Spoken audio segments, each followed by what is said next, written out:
So deployment is all about moving our metadata around. Production orgs are our runtime environments.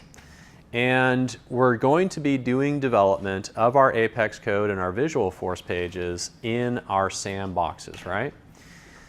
Now, to create a sandbox is really easy. It's one of the first things that we did on class on Monday. You simply go down there, data management, sandbox, kick it off, and then the system takes care of creating that copy for you. Now, to get your changes back into your production environment, it's not that simple, because you need to identify, well, what are the things that I want to apply or to promote into that production environment, okay? And the mechanism by which we promote those changes back into our production environment is deployment, okay? So here is a sample of a number of sandboxes, and then these indicate sort of a process that would occur in order to get changes into those production environments. Over on the left-hand side, we have a couple of developer sandboxes. So we have maybe a couple of developers or a couple of teams of developers. And so what we're going to do is those two teams of developers are working in their separate sandboxes, and ultimately as a part of a release, we're going to combine their changes into a single copy, and we're going to deploy that to an integration sandbox. So that's our second sandbox in the chain, which is taking their two inputs. We're probably going to run our tests again, make sure that Team A didn't break anything that Team B did, and vice versa. Make sure, just some sanity tests. And then we're going to ultimately promote this into a staging environment. Now at this point, maybe we're doing some load testing. Maybe our end users are signing off on what has been created. Maybe we're doing something where we could actually do some training. So before we promote it into production, we could either use this staging environment as a training environment, or we could actually create a separate sandbox for the purpose of training.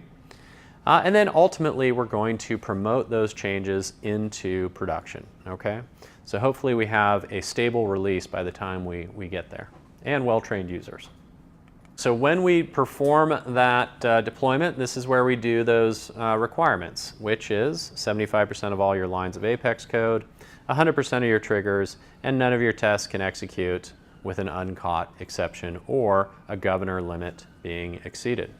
Okay. There are a number of different tools that we have to do the deployment. So we could use the Force.com IDE, which is what we're going to be using within our exercise. There's also change sets. Change sets, I'll talk about those. Those are a browser-based tool. Then we have the Force.com migration tool, which utilizes Ant, which is an Apache project. And then we have third-party tools. So because our metadata API is a publicly available API, that is still out there and available for our partners to use. And we have one called Dream Factory, who created a tool called Snapshot, and there might actually be a few more out there. The way that this works is you are going to go into your project. So if I have a project in my Force.com ID, I'm going to walk you through this with the Force.com ID. You would right-click on either your project, or you could actually right-click on a specific thing if that's all you wanted to deploy. But what you're going to do is you're going to select Deploy to Server from the Force.com menu down there. So remember, we had Refresh from Server, Save to Server, Synchronize with Server. We also have Deploy to Server. What's going to happen is it's going to prompt you for the credentials for accessing the target org that you're going to be deploying components to. It's going to prompt you to make an archive. Now, by default, the destination archive is checked, and the project archive is not. And the reason is that the destination archive, this is essentially a zip folder of your source directory of what you're about to overwrite. So in other words, if we're going to be deploying to production, that is the destination, and we are going to probably, I mean, in the real world, we're going to want to check that box to back up those definitions of the components that we are about to overwrite. The reason we need to do this is that when we do our deployment, there is no sort of undo other than to redeploy the old versions of the components back up to production. The project one, you can do this, but you know, it's not really that necessary because you already have a local copy anyways, right? Deploying via the Force.com IDE, you can then validate what you're about to do. So what you're going to see is you're going to see within the Force.com IDE a list of all of the components that are in the project. The green color indicates that this is something that exists within the local project but not the target org. In other words, do you want to overwrite or do you want to add that definition? You're also going to see yellow. Yellow indicates that the component exists in both locations and there is a difference in the definition, so do you want to overwrite it? You'll see gray. Gray indicates that there's the component in your local project and then up in the destination org, but there's no difference. It did a diff and there's no difference, so you know, you could overwrite it, but there's no point to that. And then the final one is red. Red indicates that it exists in the target org but not your project. Do you want to perhaps delete it? Okay. So what we're going to end up doing is we're going to check the boxes of the things that we would like to deploy. And then there's a validate deployment button. And what this is going to do is this is going to check the logic of what you're, what you're attempting to deploy to make sure that it will, whether or not it will successfully deploy or not. Okay. Now, why would a deployment not succeed? What could possibly go wrong? Well, what could go wrong is throughout the product, there are many dependencies between different, your different types of metadata. So for instance, if you've ever created a queue, when you create a queue, the first thing it prompts you for is what objects do you want to associate this queue with? So if I'm going to create a queue and that queue is associated with an object that does not yet exist within my target org, that's a dependency that does, that's going to, or it's going to fail because of that dependency. Okay.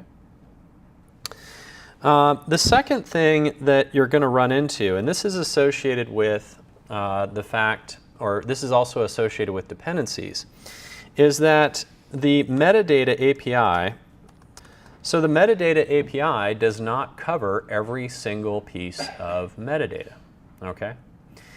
And you can actually find this, so there are things which are not covered in the metadata API.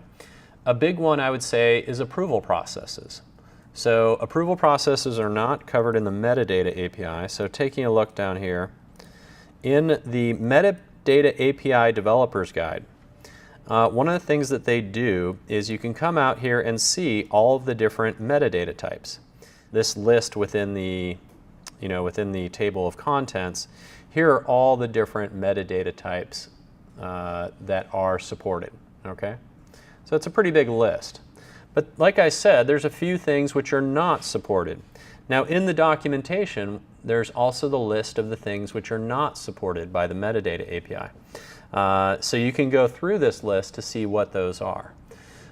So if you have, for instance, once again, that approval process, it's always associated with an object type, then we could have some issues there, okay? Now, what do you do if it's not supported by the metadata? Well, you're just going to need to manually recreate that thing. And so, for that reason, when it's, a lot of people, the thing that they do, if it's not something like Visualforce and Apex, I think people in the real world, they tend to just create those things in production. The great thing about an approval process is that you can create an inactive one. So you could create the definition, and then ultimately activate it so you're not negatively affecting anything. But for that reason, a lot of people will do a lot of those things just directly into production.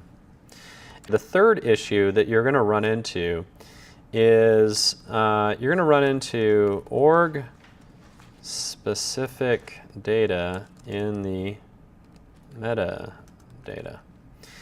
You know, if you're doing an email alert, for instance, associated with a workflow action, you reference a user that you want to send that email to, and in your sandbox, so in our case, our sandbox is called devorg. So if I'm going to create a workflow rule email alert that references a user in my sandbox, what does every single username end with in our sandbox? Devorg, yeah. And what are there none of in our production environment? There are no users whose names end in devorg, okay? They all end in .com. So, there are a few situations where you're going to see org-specific data in your metadata. Now, it's not a big deal because when you click on that validate button, it's going to tell you, hey, there's no user called, blah, blah, blah, .devorg. And all you need to do is you can do something in the force.com IDE. One of the things that you can do is you can take your project offline and essentially disconnect it from the org that it's associated with. And so there's this force.com work offline. So you could go into that project, do a search and replace. Everywhere you see com.devorg, replace it with com, utilizing a little script or utilizing search and replace within within Eclipse, and then do the deployment.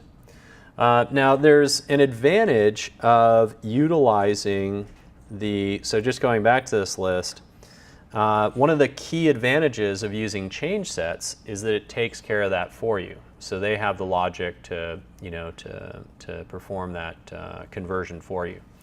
So I'll talk briefly about change sets in an upcoming slide. But it's one of the key advantages of using change sets versus using force.com IDE or the Ant tool. Okay.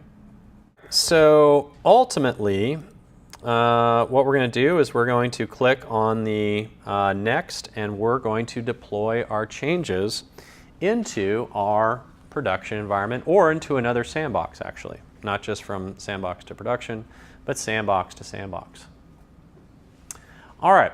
Now, for the things that I just mentioned, so back here, for the things that I just mentioned, the issues that you would run into with things that aren't covered in the metadata API, org-specific data or dependencies, one of the benefits to doing, for instance, the deployment from the integration sandbox to the staging sandbox is that you're going to learn about those issues. Because whatever issues that you're going to have going from sandbox to production at the end of the day, you're going to discover those when you go from integration to staging. Okay? And so part of doing this process is, definitely doing the testing inside the sandbox, but also learning about the issues or figuring out what you need to do in order to migrate that metadata from sandbox to sandbox or sandbox to production, so that when you go from sandbox to production, you know about all the things that you're going to need to, all the little exceptions that you need to take care of. Okay? All right. All right, there's also a feature called change sets. You'll find this under the deploy area of your setup menu. What you do is you create this thing called a change set in the source org. You add some metadata components to that change set. You then upload it from the source environment to the target environment. You then would log into the target environment you're going to see an inbound change set, whereas when you're in the source orgs, it was an outbound change set. So once you've logged into, in this case, this is our testing sandbox, in the target org, you're going to then see the inbound change set, and you're going to deploy it into the production environment. So it's a multi-step process where you define the change set, you upload it, and then you log into the targeted environment, and then you deploy it. Okay? All right. The Force.com migration tool are some extensions to Ant, which is a Java-based utility that utilizes XML files to automate processes and scripts and so on. And so that's out there and available. You can download it from developer.force.com. Essentially, we've added 2 extensions to it, 2 actions, which is deploy, in other words, push metadata up to Salesforce, or retrieve, pull metadata down from Salesforce. Okay. And then Dream Factory Snapshot, it's a third-party tool. It is not free. A lot of customers like it though, because it gives you a nice comparison view. It also allows you to essentially save off a metadata archive as a snapshot, if you will. Yeah, a lot of customers like it. So, all right, let's do some review questions around deployment. Why do you have to deploy your code into production?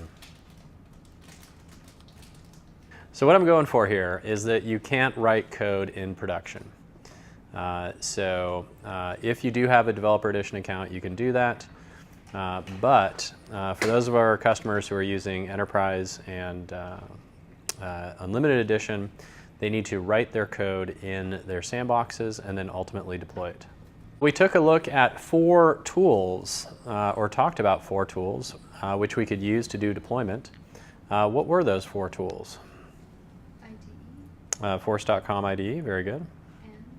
Ant, Force.com migration tool. Change sets, very good.